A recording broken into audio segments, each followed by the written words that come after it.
पागल है, काहे ना ऐसा व्यवस्था कर रहा है कि एक ही बार एग्जाम करवा दे, और कहेगा कि इतना बड़ा भीड़ होता है तो कैसे होगा। इतना बड़ा भीड़ काहे होता है? ये ग्रुप डी के नौकरी करने के लिए अगर इस देश का युवा अगर 1,40,00,000 लड़का फॉर्म भरता है तो गलत नहीं है।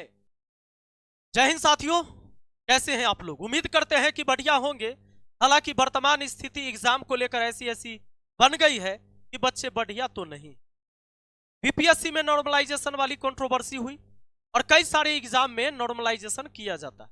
मजबूरी भी है विभाग की कि भाई नॉर्मलाइजेशन करेगा तभी रिजल्ट देगा, क्योंकि एक से अधिक शिफ्ट में जब एग्जाम होता है तो उसको नॉर्मलाइजेशन करना पड़ता है। पर आपको पता है दोस्तों कि नॉर्मलाइजेशन एक ऐसी पद्धति है जहां आप सफल होने के लिए अपने मेहनत के साथ साथ किस्मत पर भी भरोसा करना होगा। आइए हम प्रूफ करके बताते हैं कि आखिर यह नॉर्मलाइज करके स्कोर कैसे बनाया जाता है, नॉर्मलाइजेशन की प्रक्रिया कैसे अपनाई जाती है और कैसे आपकी जो सफलता है आपके किस्मत के सहारे भी टिकी होती है। तो आइए शुरुआत करते हैं। बहुत सारे आंदोलन आपने देखा, बच्चे लगातार आंदोलन करते हैं और बच्चों का मांग होता है 1 नेशन 1 इलेक्शन, तो 1 शिफ्ट 1 एग्जाम। अब ये जो समस्याएं हैं नॉर्मलाइजेशन वाला अधिकतर आपके दिमाग के ऊपर से निकल जाता होगा, लेकिन आज जो हम आपको समझा देंगे आपको लग जाएगा कि क्या जबरदस्त, और दूसरा पूरे जीवन कभी समझने की जरूरत नहीं पड़ेगा। आइए समझाते हैं। एवरेज का थोड़ा सा ज्ञान आपके पास होना चाहिए। आपको पता है कि अगर कभी एवरेज निकालना रहता है तो हम योग बटा नंबर करते हैं, यानी 10 डाटा का अगर औसत निकालना है तो सबको जोड़ के 10 से भाग देते। 20 लड़कों का औसत आयु निकालना है तो 20 लड़का के कुल आयु यानी 20 लड़का के कुल आयु निकाल के 20 से भाग दे देते। यानी कि अगर मान लीजिए कि शिफ्ट 1 और शिफ्ट 2 दो शिफ्ट में एग्जाम होता है, नॉर्मलाइजेशन की प्रक्रिया तभी लगती है जब एक से ज्यादा शिफ्ट में एग्जाम होता है। 2 शिफ्ट 4 शिफ्ट 5 शिफ्ट 10 15 में भी लागू होगा। सपोज करिए हमने कहा कि 100 अंक वाली एक परीक्षा हो रही है, 100 अंक की एक परीक्षा है। मान लो 100 क्वेश्चन है, 100 क्वेश्चन एक एक नंबर का, तो 100 अंक हो गए। अब शिफ्ट 1 और शिफ्ट 2, शिफ्ट 1 में विद्यार्थी है A B C D E। मान लीजिए ये 5 विद्यार्थी शिफ्ट 1 में बैठा था और 5 विद्यार्थी P Q R S T ये बैठा था शिफ्ट 2 में। अब क्या था सो समझिएगा। शिफ्ट 1 वाला विद्यार्थी 100 में से एक विद्यार्थी 70, एक 75, एक 80, एक 85, एक 90 नंबर प्राप्त करता है। अब यह प्राप्त किया। शिफ्ट 2 में 80, 84, 88, 92 और 96 अंक प्राप्त करता है। तो सबसे पहले नॉर्मलाइजेशन की प्रक्रिया अपनाने के लिए पहले शिफ्ट का औसत स्कोर निकाला जाता है। इसमें कोई विद्यार्थी तेज भी होगा, कोई थोड़ा कमजोर भी विद्यार्थी होगा, कोई मीडियम वाला भी होगा।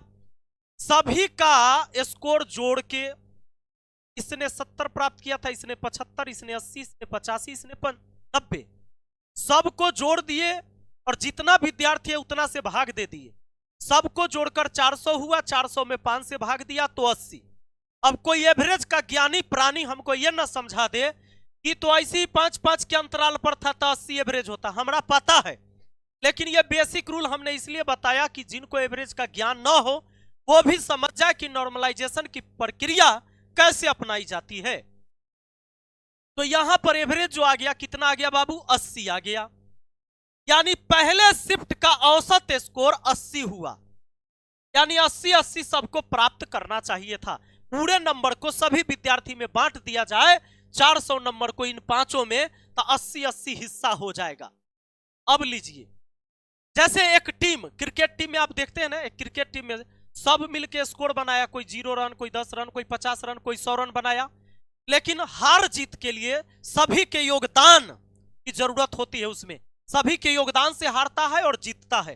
सचिन शतक मार दिया, बाकी सब ना मारे तब भी टीम इंडिया हार जाती थी, ऐसा भी हुआ।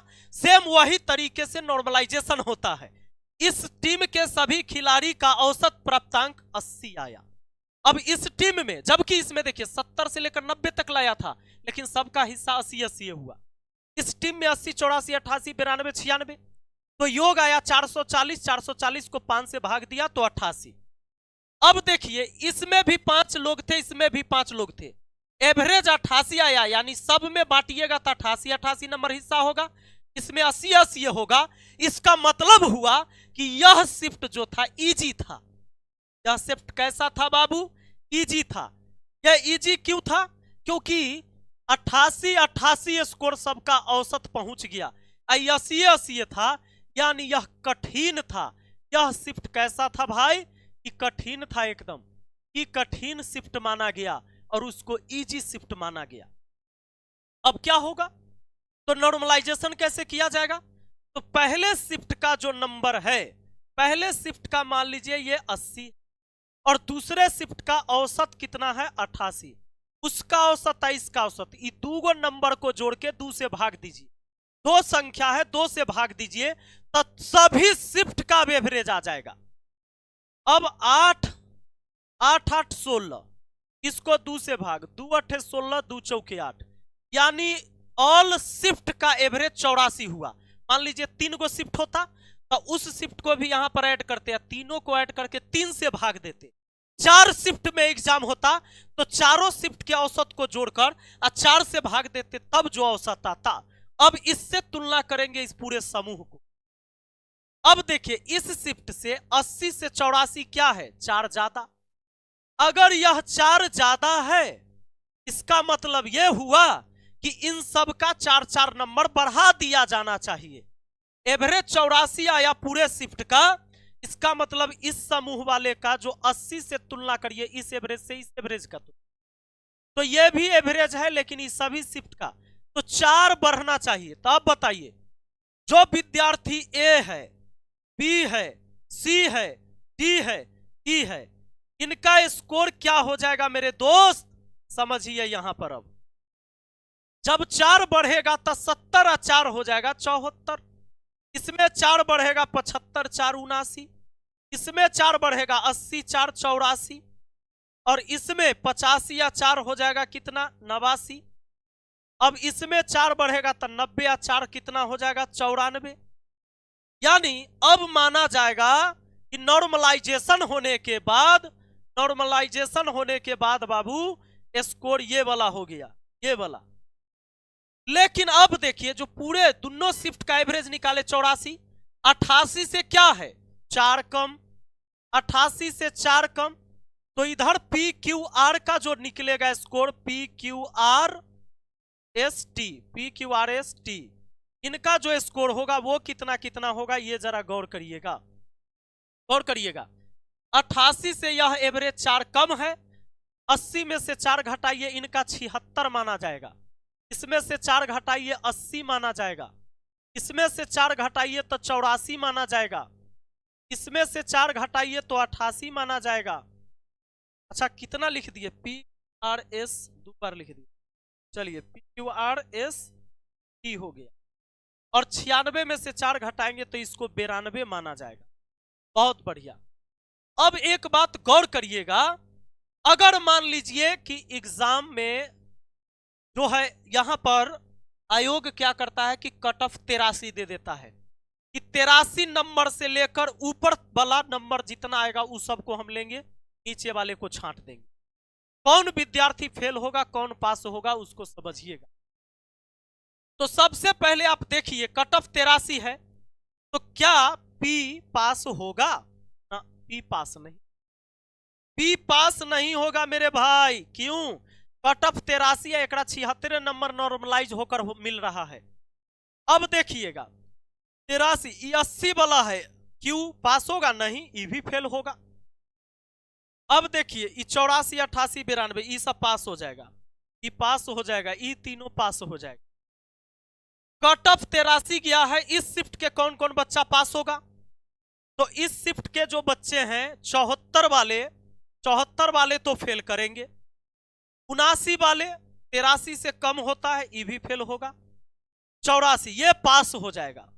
अब गौर करिए, ये पास है, ये पास है, ये पास है, पास हो गया। अब सपोज करिए इधर भी 3 पास है, उधर भी 3 पास है, 2 फेल इधर भी, 2 फेल उधर भी। अब रॉ मार्क्स पर जाइए। जो बच्चे बवाल करते रहते हैं कि सर मेरा तो नंबर ज्यादा था लेकिन नंबर कम करके मुझे फेल कर दिया गया, और हमारा बगल वाला जो एगो लड़का था रूम पार्टनर वो बाद में गया था एग्जाम देने, हमारा से कम स्कोर था ओकर, और ओकरा पास करा दिया, हमारा फेल कर दिया। तो आइए समझते हैं, ए का रॉ मार्क्स कितना था 70, और जब 4 बढ़ा तब भी फेल है। कि 75 था, 4 बढ़ा 79 फेल है। एकरा 80 था, इसको 80 था, लेकिन यहाँ 84 हो गया तब फेल हो, पास हो गया। 80 लाकर क्या हो गया, ये पास हो गया, क्योंकि नॉर्मलाइजेशन मार्क्स इसके 4 बढ़ गए, 84 हो गए थे। सी का इसमें आ जाइए कि 76 फेल क्यों हुआ, 80 लाकर ही फेल हो गया। रॉ मार्क्स में यहां पर देखिए सी जो है, सी यहां पर पास हुआ, अब पी यहां 80 लाकर फेल हुआ। ये क्या हो गया, 80 लाया दोनों। अभी दोनों पार्टनर लड़ेगा कि नहीं। मान लीजिए सी भी गया था एग्जाम देने, अब पी भी गया था एग्जाम देने। सी कहा हम 80 लाए थे, तो सी तो यहां पास हुआ, लेकिन पी 80 लाया, पी हो गया यहां पर फेल, पी हो गया फेल, क्योंकि नॉर्मलाइज होकर उसका स्कोर कितना पहुंच गया 80, और कट ऑफ कितना था 83। तो कोई बच्चा अगर इससे पीछे 83 से पहले 82 ले आता, 82 से पीछे 81 लाता, वो सब फेले माना जाता। वो पॉइंट में हजार बच्चा आगे पीछे हो जाता है। एक बात यह है, हालांकि यह उतना भी गंदा तरीका नहीं है कि रिजल्ट नहीं निकाला जा सकता है इससे, पर मैंने अगर कहा कि आपके किस्मत के सहारे कुछ चीजें टिकी हुई हैं, तो मैंने कैसे कहा, आइए ऐसे में आपको नहीं पता चलेगा कि यह कितना खतरनाक चीज है। हालांकि एक चीज तो बच्चों के अंदर हो ही जाता है कि हमारा पार्टनर 80 लाया था, 80 स्कोर किया था, रॉ मार्क्स उसके 80 थे, और वो पास हो जाता है, और हम रॉ मार्क्स 80 लाकर हम फेल हो जाते हैं, यहाँ पर पी फेल हो जाता है। अब देखिए कि 84 क्यों लाता है, कितना क्यों लाता है रॉ मार्क्स 84, जबकि घटकर 80 होता है। क्यों भी फेल हो जाता है, जब क्यों फेल हो जाता है, क्यों को सबसे ज्यादा तकलीफ होता है, एक करेजा में लगता है कि हमारे पार्टनर था पगलवा, वो 80 नंबर लाया था रॉ मार्क्स, और वो कर गया था सी पास, और जबकि हम 84 रॉ मार्क्स लाकर भी हो गए थे फेल। ऐसे बच्चों का हिम्मत टूट जाता है। लेकिन रुकिए दोस्तों, यह उतना भी खतरनाक चीज नहीं है जितना अभी मैंने बताया नहीं। अब मैं बताता हूं। अब हुआ क्या था कि मैं और मेरा चेला दोनों हम एग्जाम देने चल गए।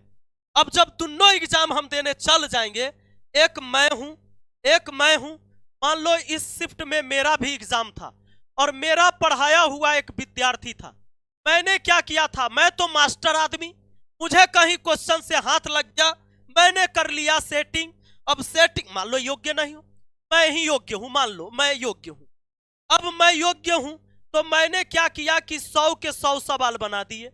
मैंने बना दिए 100 के 100 सवाल, 100 सवाल थे, 100 अंक के थे, बना दिया।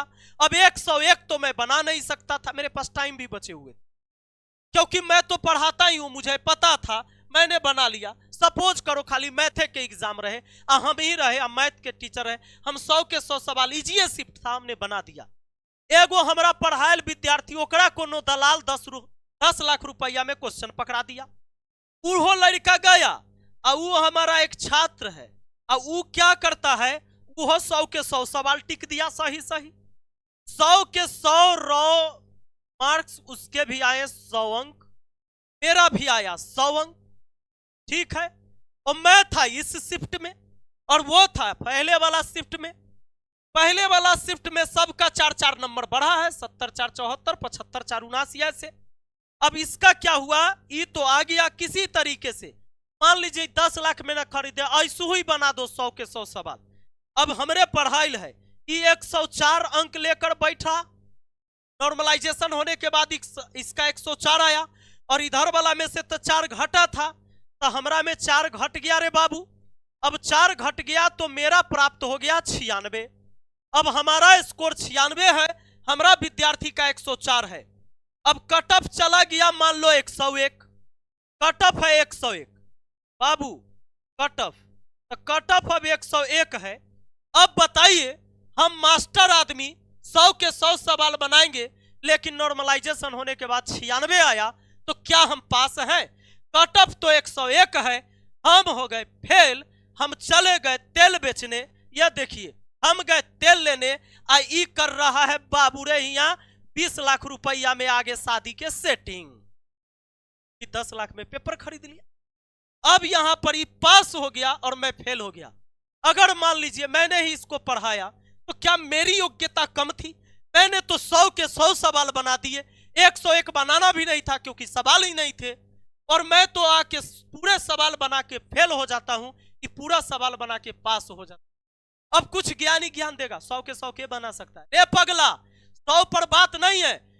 एक इधर विद्यार्थी कि सवाल बनाने के लिए टाइम देना होगा ना, इधर वाला कोई तेज विद्यार्थी 84 सवाल बनाने के लिए, 84 नंबर लाने के लिए 84 सवाल पर टाइम दिया, इधर वाला 80 गो पर टाइम दिया और वो क्या हो गया? पास हो गया, इधर वाला फेल हो गया। ये 84 वाला विद्यार्थी अगर संजोग से इस शिफ्ट में बैठा होता तो क्या ये 80 सवाल नहीं कर पाता? क्या योग्यता इसकी इतनी खराब थी? इसमें 84 कर दिया तो इसमें 80 नहीं करेगा? आप ही जब कभी टेस्ट लगाते हो घर पे तो देखते हो कोई शिफ्ट में आपको ये पढ़ जाते, कभी ऐसा होता है। तो यह किस्मत भी है, इसमें नॉर्मलाइजेशन की प्रक्रिया में किस्मत भी है कि तुम किस श्रेणी वाला में बैठ गया, किस शिफ्ट में तुम्हारा एग्जाम आ गया, किस्मत पर भी डिपेंड करता है। तो इस देश में सबसे पहले होना चाहिए था एक बार में ही एग्जाम, एक शिफ्ट में एग्जाम, एक ही क्वेश्चन।